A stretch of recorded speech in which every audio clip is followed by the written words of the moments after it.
Si vous comptiez sur les outils de productivité pour relancer ou améliorer celle-ci, je vous arrête tout de suite, vous avez tout faux. Parce que vous aurez tendance à choisir ces outils sur la base des avis des autres utilisateurs et utilisatrices. Parce que vous partez peut-être de zéro en termes de productivité. Ou parce que niveau gestion du temps, vous vous reposez sur un tas d'idées reçues.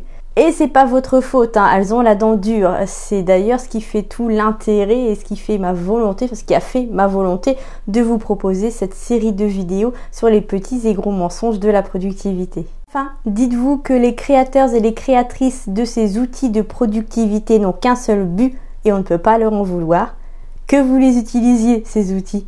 Et forcément, ça vous paraît formidable, super adapté.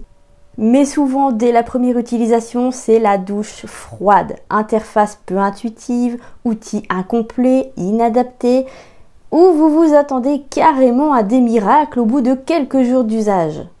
Un outil de productivité, ce n'est que ça, un outil, une aide, un coup de pouce pour traquer votre temps, pour établir votre planning, pour écarter les distractions.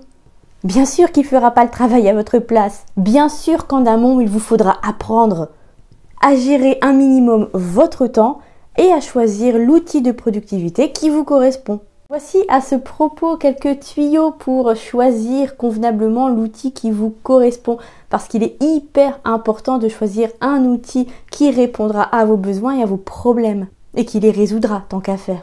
Gardez à l'esprit qu'un outil de productivité peut vous aider à mieux gérer votre temps, mais il ne vous en inventera pas. Une journée, c'est 24 heures pour tout le monde et chaque personne a ses impératifs, ses imprévus. Un outil de productivité n'est qu'un outil et en ce sens, vous devrez l'intégrer dans un processus de travail. Il sera plus efficace si vous l'utilisez avec cohérence et que vous l'alignez avec vos objectifs et votre priorité du moment. Surveillez régulièrement l'efficacité de votre outil et remplacez-le s'il ne vous convient plus, s'il manque de précision, s'il vous met la pression.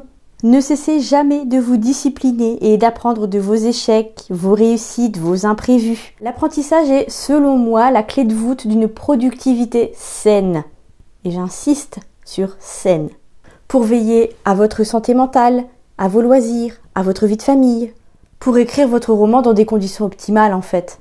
Les outils de productivité sont des ressources précieuses à condition de les utiliser correctement et de les adapter à vos besoins et surtout sans vous mettre la pression.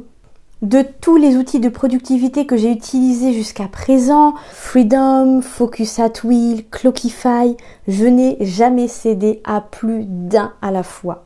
La gestion de mon temps, de ma casquette d'autrice, de ma casquette de créatrice de contenu comme cette vidéo, je la dois à mon seul apprentissage. Alors vous aussi apprenez et dans 20 jours, et même dès demain d'ailleurs, vous apprendrez à gérer votre temps. Dans 20 jours, vous saurez gérer votre temps. Et dès demain ou dès maintenant, vous apprendrez à gérer ce temps. Vous allez voir avec ma formation 20 jours pour trouver le temps d'écrire votre roman, vous allez apprendre un petit peu tous les jours. Vous allez déconstruire ce que vous pensiez savoir sur la productivité et surtout, vous allez arrêter de croire que plus de temps travaillé équivaut à plus de tâches effectuées, que parce qu'on passe plus de temps sur une tâche, elle est effectuée plus sérieusement. Il faut arrêter ça. Il faut arrêter avec le quand on veut, on peut. Il faut arrêter avec les deadlines magiques, avec toutes ces idées reçues qui sont dangereuses et qui vous mèneront à rien, hormis un burn-out et peut-être même pire. Donc ma formation est à 19 €. Le lien est dans la description. Vite, foncez, qu'est-ce que vous attendez? Apprenez à gérer votre temps.